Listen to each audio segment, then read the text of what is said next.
Hey, what's up everyone, and welcome back to another video. My name is Ben Lee. Today I'm going to be telling you everything you need to know about this zombie 4-player co-op first-person shooter developed by Turtle Rock Studios, which is the team who developed the original Left 4 Dead series. If you're a fan of the original Left 4 Dead series or zombie shooters in general, then it's time to start getting excited about Back 4 Blood. With two upcoming beta tests starting in just a few days at the recording of this video, you have the early access beta on the 5th till the 9th of August and the open beta on the 12th till the 16th of August.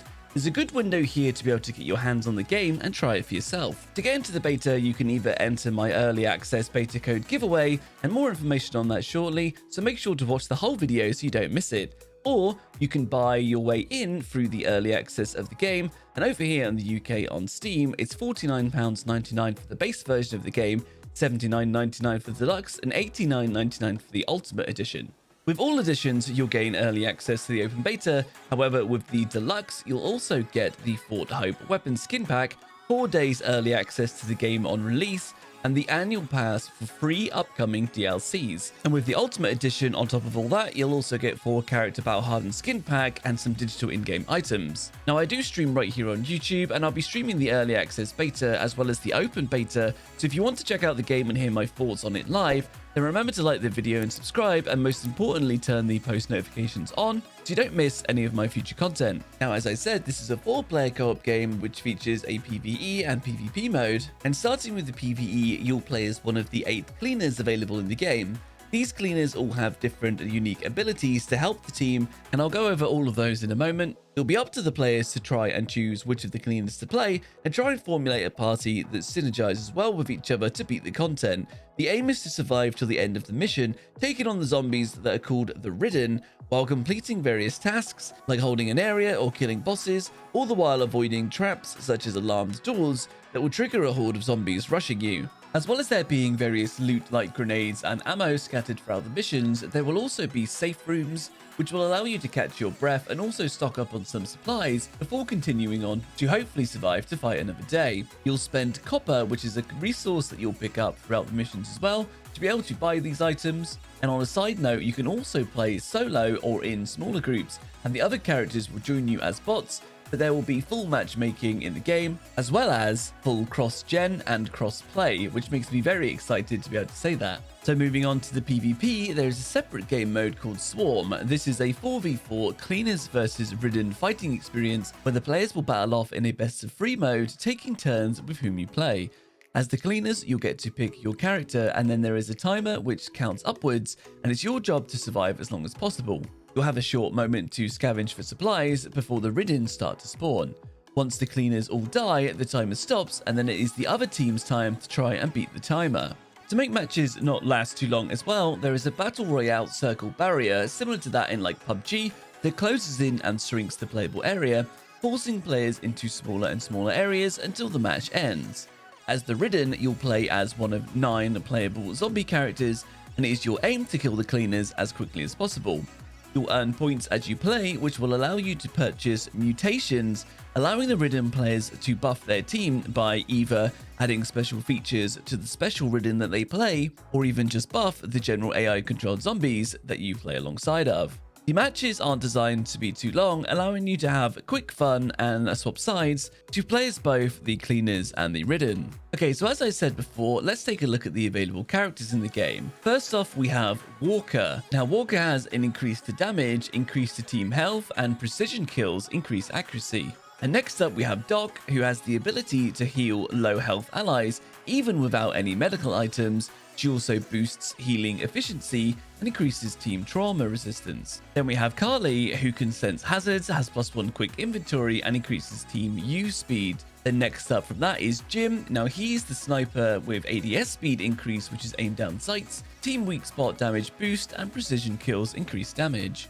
Then we have Hoffman, who spawns ammo with kills, +1 offensive item slot, and increased 2 team ammo capacity. I can see him being very useful. Next up is Evangelo, who can break out of grabs and increase stamina regen and team movement speed. So a good bit of anti-CC there. And then we have Mum, who has an instant revive, +1 to support inventory, and +1 team extra life, and I feel like she'll be incredibly useful. And then lastly, we have Holly and her nail-topped club, who recovers stamina with kills and has damage resistance and increased stamina for the team. So as you can see, all the cleaners are quite different, and these are essentially your classes. They all bring their unique perks to the table, but let me know in the comments down below which one you're looking forward to playing most. So next up we have the Ridden, and to start with we have the Breaker, which looks to be quite big and tanky and has this jump. Then we have the Snitcher, which will call out an alarm and alert other zombies nearby if they see you, which will trigger a horde. Next up we have the Tallboy, which are large and skinny zombies with absolutely massive arms, and these can either smash you, or as you can see the Crusher here, they grab you.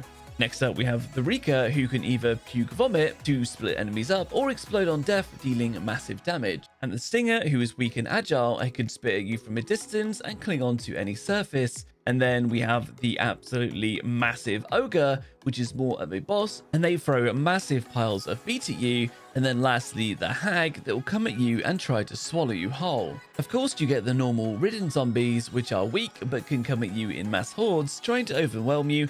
But on top of this, you also have the card system.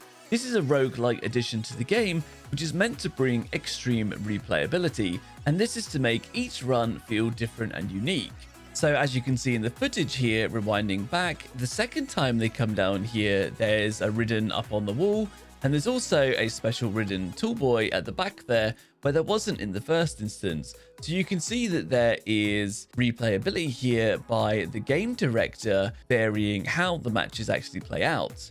So essentially how this works is the game director AI will always be running in the background, and depending on how good or bad your team is doing, there will be these corruption cards that come into play.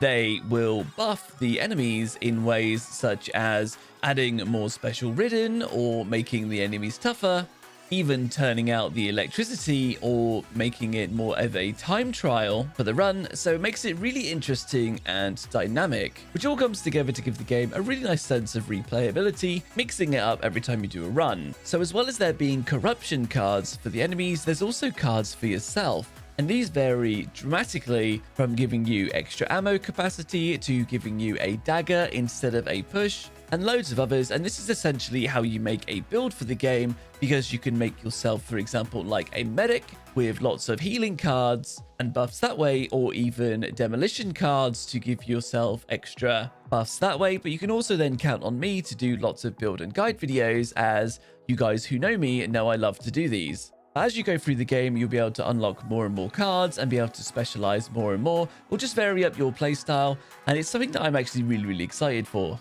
So as I mentioned before, there is an open beta and a early access beta coming up in just a few short days, and I have a giveaway to be able to gain access to both of these betas. Now, I can thank Turtle Rock Studios for giving me these two codes, and each code actually has 3 separate invites as well. So if you get a code, not only can you play, but 3 of your friends can play as well, to be able to squad up and get into the game and enjoy yourself that way. So to get your hand on the code, there's a couple things you just need to do. Make sure that you like the video and subscribe to the channel, and then join the Discord. The link for that will be in the description below. We have over 800 members in there now of like-minded gamers, and it's definitely going to be a good place to be able to squad up and be able to play this game anyway. So I highly recommend just joining the Discord for some fun that way as well. But also in the Discord is a text section called giveaways. So you just navigate your way on the server down into the chat section, down to giveaways, and then on there all you have to do is click on the giveaway bot there, react to it, and you'll be entered into the giveaway. And that'll be for one of the codes. The other code I'm going to be giving away live on stream, so be sure to check out the channel and join the live streams for your chance to be able to gain a code. Now, the codes work on any console, so don't worry about it having to be on PC or anything. Any console you'll be able to get in if you get your hands on one. Alright guys, so just touching up on a few final points here now. Turtle Rock Studios have actually implemented something that was a bit of an area of concern for some people about DLC and season passes, and would the community get split because of the fact that some people might have the DLC and some people might not. However, what they've actually said is that if the party leader has DLC, but the people playing with them don't, they're still going to be able to play that content. So as long as the party leader has the DLC, then everyone in the squad will be able to play it, which I thought was really awesome of them. and they didn't have to do that. So thank you so much to Rock Studios on that one. That's a really awesome move. All right, guys, so that's what I've got for you today. If you like the video, give it a like and consider subscribing. There's going to be a lot more content coming your way on the channel, from tips, tricks, guides, and builds, as well as me doing viewer games in my streams. So be sure to check out that as well. I think it's going to be a lot of fun. And until the next one, guys, I hope you at least learned something, and I also hope you have a very nice day. And until then, see you now.